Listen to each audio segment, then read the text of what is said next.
we feel intuitions about what is right and wrong. You may have seen this before. The train is moving towards the 5 people, and you, dear viewer, have the ability to switch the track and direct the train towards the 1. Everyone is innocent. What do you do? When presented with these sorts of situations, we must make a choice, and we feel an obligation to do whatever the right thing is. Well, what is the right thing? Ethics as a branch of philosophy exists to outline a formula for determining the right thing to do. Since we feel intuitions that there are right and wrong decisions, then there must be a right way to act. Utilitarianism, deontology, and virtue ethics are the 3 major schools of ethical thought, which each have their own mantra of what it means to act right. Utilitarianism says the best and most moral decision is the one with the largest net positive outcome for everybody, weighing each human soul equally. So, kill the 1 person. Deontology says that you should never use someone as a means to an end if they do not share in the ends themselves. So, to actively kill the 1 person in the goal of saving the 5 is wrong because they don't get to share in the outcome of that decision. Do nothing and effectively save the 5. Virtue ethics is a little bit less formulaic and mainly just says to be a good person. Have the right balance of personal qualities, and that'll lead you to make moral decisions. So here, I don't know, what does it mean to be a good person? What's the decision that a good person would make? I mean, that kind of varies from, I feel like the definition of a good person would vary from person to person, and each of these methods poses a different approach to this problem. They've got it boiled down to a formula that you can just repeat in times of need. If you can't decide what the right thing to do is, then one of these is your answer. There are things that you can weigh back and forth in each scenario. What if your mom is the 1 person on the track? Does inaction count as actively killing the 5? There are many, many versions of the trolley problem, and each presents their own considerations. The thing that usually doesn't come up in this experiment is that no one has ever had to make this choice in particular. The variations are really fun to think about. I'll admit it's fun to probe around my brain to see what tips the scale between right and wrong. But if the point of ethics is to tell you how to act, and this thought experiment gives me these mantras, then I'm pretty directionless when it comes to everyday life. Am I whipping out this phrase every time I need to order a coffee? No. I haven't even heard of many of these words until I got to college. These phrases, as important and as representative as they are, aren't the ones to teach us how to act. We learn how to act through much more familiar and personal mediums, our everyday experiences. Maybe we remember the decisions we had to make before. Maybe we've made the wrong one. Maybe we were taught ahead of time how to handle a certain situation. Ethical formulas are at the very least a caution that you bear the weight of your own decisions. You are an executor of action and a maker of right or wrong. It's a bit self-defeating, though. Do you think if you had to follow some set of rules, you would feel responsible for what you do? Could you feel the weight of your choices when they're grounded in formulas rather than identity?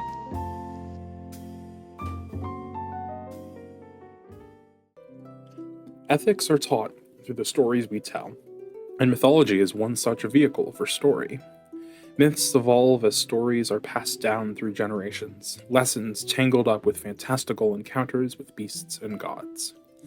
These long-standing cultural tools have become pillars of modern storytelling that anchor our understanding of the world. When searching for examples of morality in an ancient myth, the natural first step is to look at Greek and Roman mythology. These engaging stories involving the fickle and sometimes cruel Olympian gods have drawn many to reading and enjoying these stories in the modern day. It's important to consider the myths in the historical context they were surrounded by before applying our concepts of modern-day mythology, but nevertheless, they are in a treasure trove of ethical tales. The myth of Baucis and Philemon is a humble one. In the small region of Tiania, 2 wandering strangers sought a home to rest for the night. At most doorsteps they are refused, with doors slammed in their face and no offering of food or shelter provided. The strangers stop at the last house at the edge of town, a small cottage that is home to the older couple of Baucis and Philemon. Unlike their neighbors, the older couple immediately welcomes the strangers in and begins preparing a meal. Sparing no expense, Baucis and Philemon provide a wonderful meal of food and wine to the strangers. They are a fairly impoverished couple, but they ensure the best of what they have is served, and as an offering of kindness to the strangers after their long day of travel. As the evening wears on, Philemon notices something peculiar about the strangers. She goes to refill their wine with her pitcher, but the wine pitcher Philemon used is no closer to running out. Baucis and Philemon are shocked to discover that the two strangers are indeed gods, Zeus and Apollo in the flesh. The two Olympians have journeyed to this land because they had heard rumors of inhospitable people, and they were about ready to leave when they found Baucis and Philemon's cottage. Baucis and Philemon immediately begin supplicating, apologizing for the quality of their meal, but the gods explain that they performed the duty of hospitality excellently and would be rewarded greatly for their kindness. When the town is inevitably destroyed by the gods in a flood, Baucis and Philemon's home survives and is transformed into a beautiful temple. The couple has a humble wish to die together and never be alone. And when they do eventually pass on, their bodies are turned into entwining trees that are forever embracing. When considering the historical context, the story of Baucis and Philemon was likely meant to teach the concept of xenia, or hospitality. The Greeks practiced an extended concept of hospitality that was strictly respected and adhered to. It revolved around two distinct tenets: the respect from host to guest, and the respect of guest to host. Their culture held this concept of hospitality in high honor, and considered the breaking of these teachings to be dishonorable and unjust. Taking care of those in your home, showing kindness to others with no expectation of reward, was something inherently meaningful and respectful to them. Greek myths often try to teach this kind of practical truth. This is how the world works. This is how you should behave. Here are the pitfalls you can fall into. For example, the story of Icarus teaches that if you strive too far from greatness, you could see yourself fall. They were fairly straightforward examples of good and bad behavior, with an interesting story to capture the audience's attention. That's how they got their message across so effectively, and is also part of the reason why they're so beloved even today. While the idea of hospitality has changed in a modern day, many cultures still practice this idea of strict hospitality, being kind to guests because it is your responsibility to take care of them. But with the evolution of modern ethics comes a popular teaching that can also be applied to the story of Baucis and Philemon. Treat others the way you want to be treated. Kindness when hosting may seem a thankless endeavor, but the reward offered is a reasonable one. It means you're expected the same kindness and owed the same kindness when you become the guest. You never know who might knock on your door, and you never know when you might need to ask for someone's aid yourself. This simple moral foundation may have been an expected duty of ancient times, but it remains true to this day as an example of how to treat one's neighbors with respect and kindness. In a sense, it's a moral duty.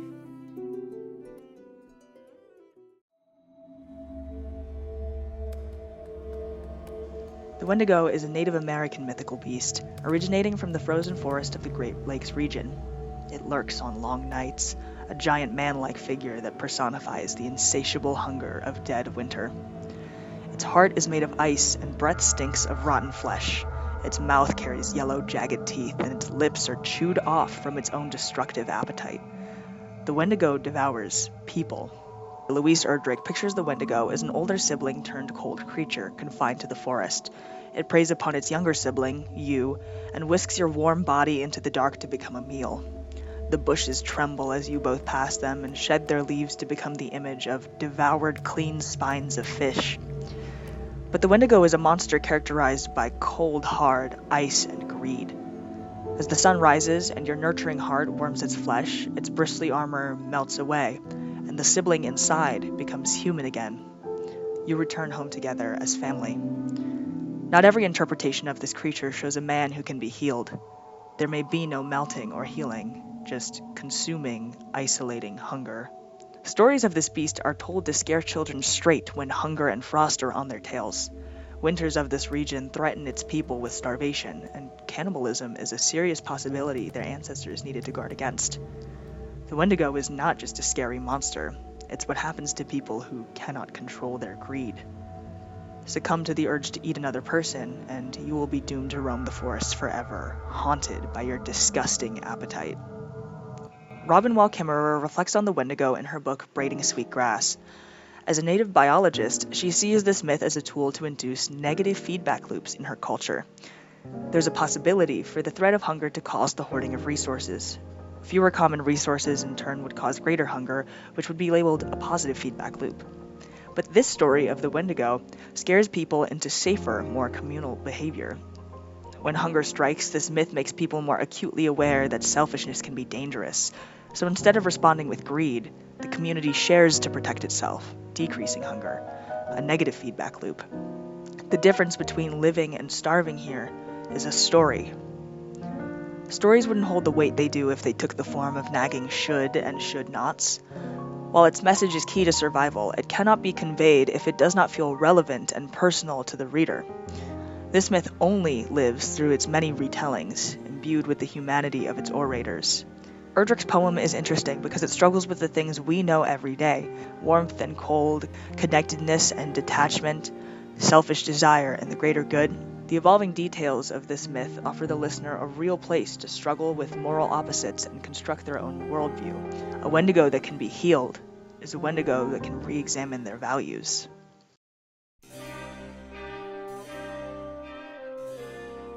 Now that we've taken a look at some examples in myth, I want to take us to our first example in a video game, Triangle Strategy. Triangle Strategy is a tactical role-playing game by Square Enix that explores conflicting morals in a time of war between three countries, Glenbrook, Aesfrost, and Hyzant. The morality system in the game is its main mechanic, and this is emphasized by, in the final trailer of the game, it begins with, "What is right in this world?" In this game, you play as Serenoa Wolfort, heir to House Wolfort, which is the strongest and closest house to the king's family of Glenbrook. As Serenoa, you are faced with decisions during the war on how to sway outcomes in your favor. These decisions usually follow one of three convictions: morality, liberty, or utility. Different choices lead you down different paths of the story, represented by three different characters and each of their conflicting morals. The first is morality, represented by Roland, the second son of the King of Glenbrook and Serenoa's childhood friend. Morality on its own is a broad term. In-game, it is more closely aligned with the deontological ethics that we talked about earlier. Choices made on the morality path often follow your duty, or what is right, based on the series of rules established in the world. Things like duty to your family, diplomacy and avoiding harm, and honesty and loyalty are all prioritized on the path following Roland. The second is liberty, represented by Frederica, the half-sister of Gustadolf, the Archduke of Aesfrost, and the betrothed to Serenoa. Liberty, in-game, is most closely aligned with virtue ethics. It focuses on a person's character rather than rules or consequences. Choices made on the liberty path prioritize virtuous characteristics of freedom, things like integrity, authenticity, resistance to oppression, or standing up for one's ideals are all explored on this path. The third and final conviction is utility, represented by Benedict, the steward of House Wolfort and mentor to Serenoa. Utility is most easily described by utilitarianism. Choices made on the utility path always prioritize the greatest good for the largest number of people, regardless of the methods to get there. The game explores this through many gray areas, such as allying with the lesser of two evils, and sacrificing the few for the benefit of the many. One thing that makes this game sort of unique in its morality system is that the three characters that I just described develop along with the player. They don't stick with their original conviction for the entire game, and depending on the scenario or context, might push one way or the other, going against what they originally stood for. I'll take an example from the game that's a little over halfway through the story.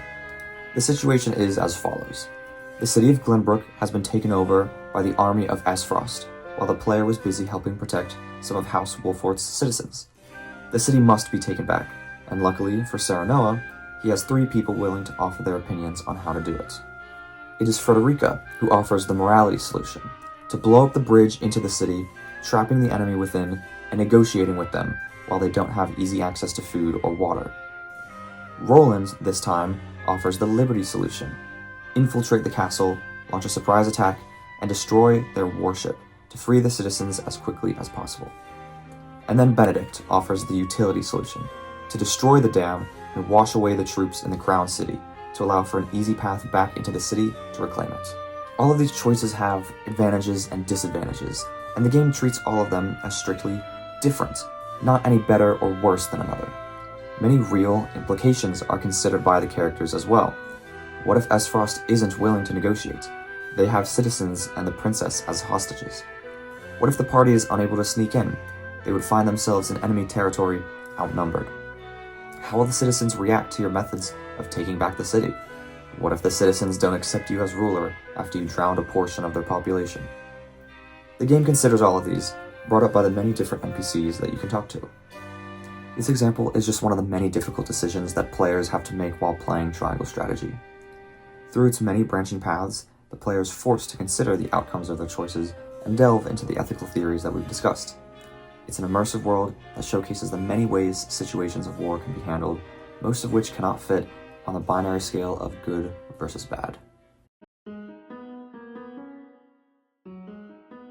Undertale wastes no time touching on topics of ethics and morals. The first two characters you meet when starting a new save pilot are Flowey, the yellow flower who tells the player that there are two options in the world, kill or be killed, and Toriel, the loving monster who teaches the player not to harm other monsters and instead fight with words and actions to spare their lives.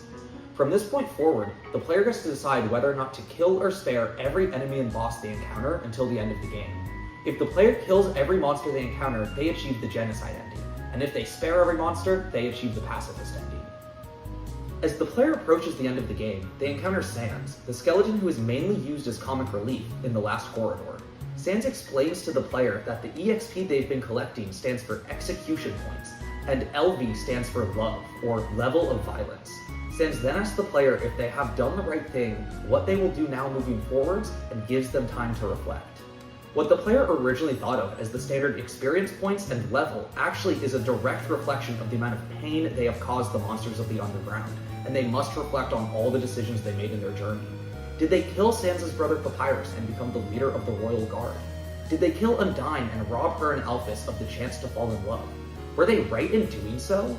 In some endings, Sans gives the player an out and says that maybe the killing was in self-defense, but suggests that even he doesn't believe that, asking, "You killed some people on purpose, didn't you?" Dialogue is added where Sans asks the players, if you have some special power, is it your responsibility to do the right thing? This question is easily extrapolated out from the context of the game and applied to real life. If you're in a position of privilege, is it your moral duty to help those who are less fortunate? If your actions have the potential to improve lives, is it not vital that you follow through on them? Regardless of what the player chooses, Sans calls them a brother killer. Even if you thought you were doing the right thing at the time, through your actions you hurt Sans and the rest of the underground. Should you be held accountable for your actions even if you thought you were doing the right thing at the time? Sans thinks you should. If the player decides to reset their game after completing the true pacifist ending, where all of the monsters escape the underground and bring peace and prosperity to humans and monsters alike, Flowey interjects. He pleads you to let the monsters go. Let Frisk, who you've been controlling the entire game, live their life. You're the only person who could take this happy ending away from the monsters, and the game begs and pleads you not to do it. Even the simple act of resetting the game becomes a moral question in Undertale. Just because you have the power to perform an action, should you? Do your wants overrule the wants of the characters? Is it your moral duty to forgo what you want because it will negatively affect others? When the player completes the genocide route, resets their game, and then does the pacifist route, the final cutscene will be different. The final cutscene plays as normal, but then the player's eyes light up and an eerie red laughter happens.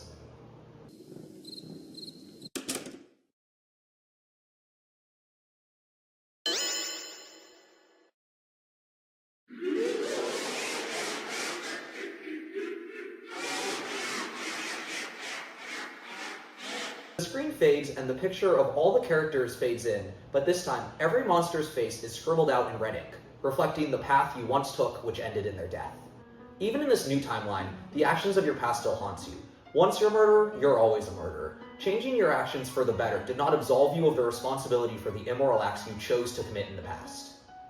Unlike in a myth, or another game for that matter, the player can't claim that it was a character in a story making the decision in order to absolve themselves of responsibility for their actions. It was you, the player, making the decisions, and the game makes that very clear to you. Going back to my example earlier about resetting the game, Flowey emphasizes to let Frisk live their life. There's a distinct separation between the player and the character that the player's controlling. Otherwise, this distinction wouldn't have been made. Frisk may have been the one performing the actions, but it was not Frisk deciding what actions to take. In another instance, when the player spares Toriel and then resets the game and kills her, Flowey says, "Wow, you're utterly repulsive. You spared her life, then you decided that just wasn't interesting enough for you. You murdered her just to see what would happen. You murdered her out of boredom." Flowey's not talking to Frisk here. As previously discussed, the person who has the power to reset is distinctly separate from Frisk. The only option is that Flowey is talking directly to the player. It was them who made the decision to reset the game and kill Toriel. No other party did that because no other party has the ability to do that. The player is the only person who could have done the actions that Flowey is criticizing. Undertale puts a large emphasis on ethics and morals through its open-ended gameplay, which lets the player decide who to spare and who to kill. No one action feels of large significance until they reach the end of the game, where all of the player's actions are contextualized, judged, and reflected on. Undertale uses this to bring up many questions about morality in general, and specific questions about the player's morals. The game may take place entirely in virtual space, but that doesn't mean it doesn't have the power to ask questions about one's morality and the actions that they take.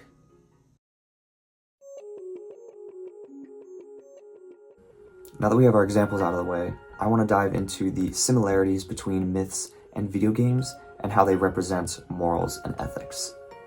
The first and arguably most important similarity between the two is how both mediums are used to teach morals and ethics. Now, they don't specifically teach these ethical theories that we've talked about. Instead, they allow the reader, listener, or player the opportunity to play with the ideas in context and internalize them. The method in which someone can learn these lessons can vary from story to story and from person to person, but a common thread they follow is this. The story engages the person in a setting with context and characters. They follow the actions through the story and witness the consequences, good, bad, or somewhere in the middle, to conclude the story. It's a surefire way to explore complex concepts like morals and ethics in a situation where it can be easier to understand. In terms of the content of morals and ethics and how they're explored in myths and video games, I'd say they're pretty much all-encompassing. Any myth that explores a moral or ethical question can and probably already has been explored in a video game.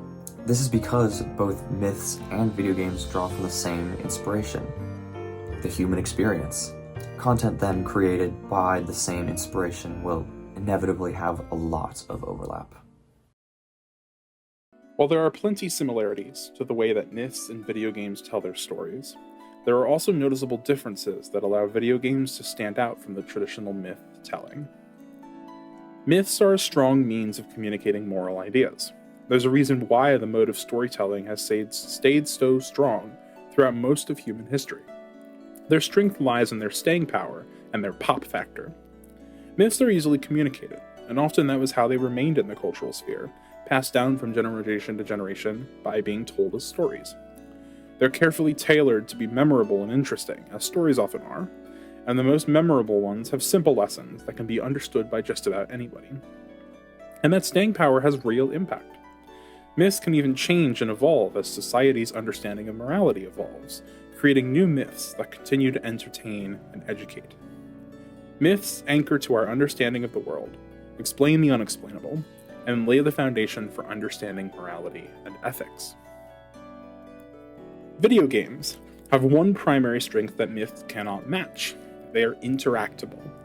A myth relies on being an interesting story, since that is what gets remembered, both in the sense of remembering the lesson and passing down the story.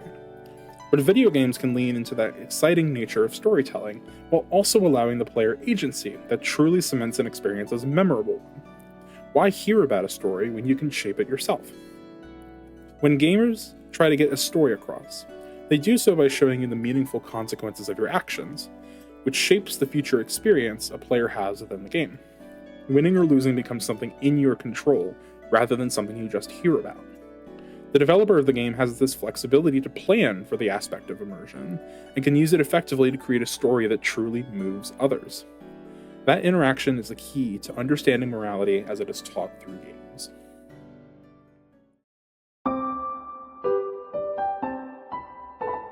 As we discussed before, games and myth use their stories to teach about morals and ethics, but why is this important?